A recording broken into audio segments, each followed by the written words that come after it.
Hi guys, welcome back to my YouTube channel. അപ്പോൾ എൻ്റെ പുതിയൊരു വീഡിയോയിലേക്ക് എല്ലാവർക്കും സ്വാഗതം. അപ്പം ഇന്ന് ഞങ്ങളുടെ അമ്പലത്തിൽ, അടുത്തുള്ളൊരു അമ്പലമാണ്, ആ അമ്പലത്തിൽ സപ്താഹം നടക്കുകയാണ്. അപ്പോൾ അതിൻ്റെ വിശേഷങ്ങളും കാഴ്ചകളുമാണ് ഞാൻ നിങ്ങൾക്ക് കാണിച്ചു തരാൻ പോകുന്നത്. അപ്പോൾ എൻ്റെ ചാനൽ ആദ്യമായിട്ടാണ് കാണുന്നതെങ്കിൽ ലൈക്ക് ചെയ്യണം, ഷെയർ ചെയ്യണം, സബ്സ്ക്രൈബ് ചെയ്യണം.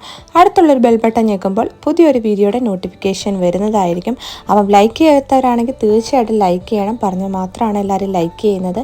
അപ്പം നമുക്ക് അതിൻ്റെ വിശേഷങ്ങളും കാഴ്ചകളും എല്ലാം കാണാം. തമ്പയിൽ കണ്ട പോലെ തന്നെ ഇവിടെ സപ്താഹം നടക്കുകയാണ്. ഈ അമ്പലത്തിൻ്റെ പേരെന്താണെന്ന് ചോദിച്ചാൽ മാളേക്കൽ ദേവി ക്ഷേത്രം എന്നാണ്. ഇത് കുറേ ദിവസമായിട്ട് ഞാൻ എഡിറ്റ് ചെയ്തൊക്കെ വെച്ചിരിക്കുകയായിരുന്നു. അപ്പം ഇടാനുള്ളൊരു കുറച്ച് താമസം വന്നു, കാരണം സൗണ്ട് അത്ര ക്ലിയർ ഉണ്ടായിരുന്നില്ല. എനിക്ക് ഫീവറൊക്കെ ആയതുകൊണ്ട് സൗണ്ടിന് ഇത്തിരി ബുദ്ധിമുട്ടായിരുന്നു. അപ്പം അതുകൊണ്ടാണ് ഞാനിത് അപ്ലോഡ് ചെയ്യാതിരുന്നത്. അപ്പം ഇത് നേരത്തെ നടന്ന ഒരു കാര്യമാണ് ഈ ഒരു സപ്താഹം എന്ന് പറയുന്നത്. അപ്പോൾ ഇടാനായിട്ട് ലേറ്റ് ആയതാണ് ഗൈസ്.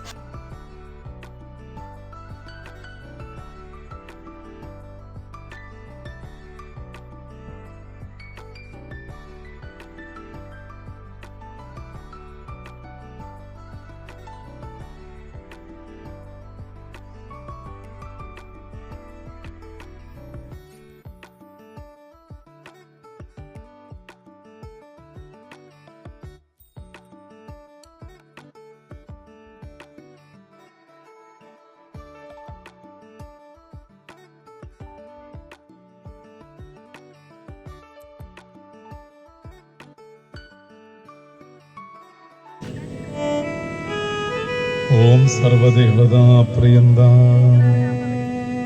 പൂവ് സമർപ്പിക്കുക.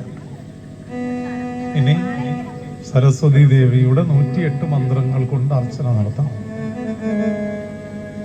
ഓം സം സരസ്വതി നമ എന്ന് പറഞ്ഞേ. നിങ്ങളിന്ന് ഉച്ചയ്ക്ക് ഇവിടെ അന്നദാനത്തിന് വരാത്തവരാണെന്നാണ് ഞാൻ വിശ്വസിക്കുന്നത്. കുറച്ചുകൂടി അന്നദാനത്തിന് വന്നവനെങ്കിലും ഒരല്പം ഉറക്കെ പറയൂ. ഓം സം സരസ്വതി നമ. വലിയ കുഴപ്പമില്ല.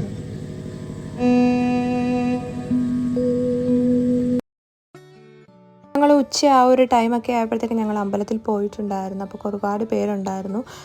കഴിഞ്ഞ ദിവസമൊക്കെ കണ്ട അതിൻ്റെ തലേദിവസത്തെ ആദ്യത്തെ ദിവസത്തെ വീഡിയോ ആണ് അത് ഞാൻ ഇട്ടിരുന്നത്. അത് കഴിഞ്ഞിട്ട് ലാസ്റ്റ് ദിവസത്തെ വീഡിയോ ആണിത്. അപ്പോൾ കുറേ പേരുണ്ടായിരുന്നു. ഫുഡ് കഴിക്കാനായിട്ടൊക്കെ ഇഷ്ടം പോലെ ആൾക്കാർ അമ്പലത്തിലുണ്ടായിരുന്നു. സപ്താഹം ലാസ്റ്റ് ദിവസത്തെയാണ്. അപ്പം ഇതിൻ്റെ അവസാന ദിവസത്തെയും കുറച്ച് കാര്യങ്ങളും വീഡിയോയൊക്കെ ഞാൻ ഇതിൽ ഷെയർ ചെയ്തിട്ടുണ്ട്.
ആ